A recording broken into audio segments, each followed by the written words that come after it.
नमस्कार। आज मैं एक बहुत ज़रूरी मुद्दे पे आपसे बात करना चाहता हूँ। ये हर देशवासी के लिए ज़रूरी है, मगर पिछड़ा वर्ग, दलित, आदिवासी महिलाओं के लिए ये सबसे ज़रूरी मुद्दा है। ये आपके भागीदारी के बारे में है। 2023 में पूरे देश ने, सब पार्टियों ने महिला आरक्षण बिल को पूरा समर्थन दिया था। कांग्रेस पार्टी सबसे आगे थी। सालों के लिए हम महिला बिल पास करना चाह रहे थे। अंत में 2023 में हुआ। भारतीय राष्ट्रीय कांग्रेस की तरफ मैं नारी शक्ति बंधन अधिनियम 2023 के समर्थन में खड़ी हुई। भारतीय राष्ट्रीय कांग्रेस की मांग कि यह बिल फौरन अमल में लाया जाए। 2018 में मैंने प्रधानमंत्री को यह चिट्ठी लिखी। इसमें साफ लिखा है कि महिला आरक्षण को जल्दी से जल्दी इंप्लीमेंट किया जाए। यहां मैंने कहा है कि 2019 में महिला आरक्षण इंप्लीमेंट हो जाना चाहिए। उसके बाद 2023 में मैंने भाषण दिया, पार्लियामेंट हाउस में भाषण दिया, अनेक भाषण दिए, जिसमें मैंने कहा कि महिला आरक्षण देश के लिए जरूरी है और जल्दी से जल्दी इंप्लीमेंट हो जाना चाहिए। In my view, it is quite simple. This bill can be implemented today by giving 33% of the seats in the Lok Sabha and the Vidhan Sabha to India's women. I would like to have seen OBC reservation included in this bill. I think it is very important that a large chunk of India's population, large chunk of India's women should have access to this reservation. And that is missing in this bill. भाई और बहनों, अब बहुत बड़ी बेईमानी की जा रही है। प्रधानमंत्री नहीं चाहते कि कास्ट सेंसस, नए सेंसस, ओबीसी सेंसस के बेसिस पे यह निर्णय लिया जाए।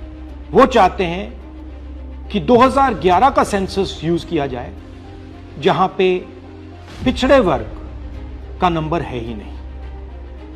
वो आपकी जो भागीदारी है उसको आपसे छीनना चाहते हैं। हमारा कहना है नया सेंसस चालू हो गया है, आप कह रहे हो कि ओबीसी सेंसस आप कर रहे हो, तो उस सेंसस का प्रयोग करके आप महिला बिल क्यों नहीं पास कर रहे हो? हमारा जो विजन है एक बिल्कुल नया डेवलपमेंट का, विकास का पैराडाइम हम कास्ट सेंसस के माध्यम से लाना चाहते हैं। और हम सेंट्रल सवाल पूछ रहे हैं कि चाहे ओबीसीज हो, दलित्स हो, आदिवासी हो, उनकी देश में कितनी भागीदारी है। नरेंद्र मोदी, आरएसएस और बीजेपी घबरा गए हैं क्योंकि कास्ट सेंसस का डेटा आना शुरू हो गया है और उनको मालूम पड़ रहा है कि पिछड़ों की देश में सचमुच कितनी आबादी है। वो नहीं चाहते कि आपको अपनी सच्ची आबादी के बेसिस पर भागीदारी मिले। ये सिर्फ पिछड़े वर्ग के खिलाफ नहीं है,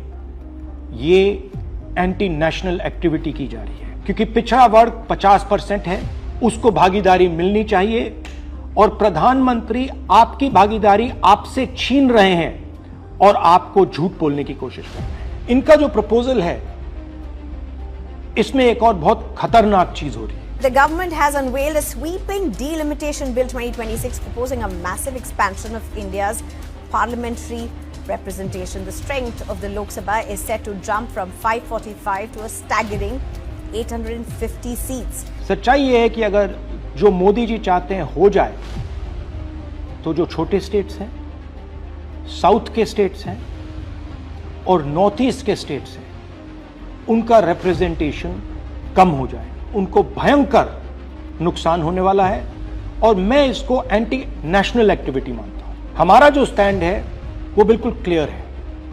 अगर आपको करना है तो ओबीसी सेंसस का जो डेटा है उसके बेसिस पे कीजिए, 2026 के सेंसस के बेसिस पे कीजिए, 2011 के सेंसस के बेसिस पे मत कीजिए, क्योंकि उसमें ओबीसी का, पिछड़े वर्ग का कोई डेटा नहीं है। और अगर आप सचमुच में वुमेन्स बिल इंप्लीमेंट करना चाहते हो तो आपके पास वुमेन्स बिल पड़ा हुआ है, उसको आप इंप्लीमेंट कीजिए, हम आपको पूरा समर्थन देंगे। मगर पिछड़े वर्ग, सदर्न स्टेट्स, छोटे स्टेट्स के खिलाफ हम आपको काम नहीं करने देंगे। मोदी जी, मैं समझता हूं कि आप देश को मैसेज देना चाहते हो कि आप प्रो वुमेन हो। मैं जानता हूं कि आप एप्स्टीन फाइल से घबराए हुए हो। 35 लाख फाइलें यूएस में बंद पड़ी हैं, चाबी ट्रंप जी के हाथ में है और आप उससे डरे हो। मगर यह तरीका नहीं है। आप चाहते हो कि आपके मुताबिक सीटें बढ़े, आपके मुताबिक डिलिमिटेशन हो और पिछड़े वर्ग को कुछ ना मिले। हम ये नहीं होने देंगे। पुराना डेटा नहीं चलेगा। 2026 कास्ट सेंसस का डेटा ही चलेगा। हम आपको पिछड़े वर्ग से चोरी नहीं करने देंगे। हिस्सा चोरी बंद करो। पिछड़ा वर्ग, दलित, आदिवासियों को उनका हक दो।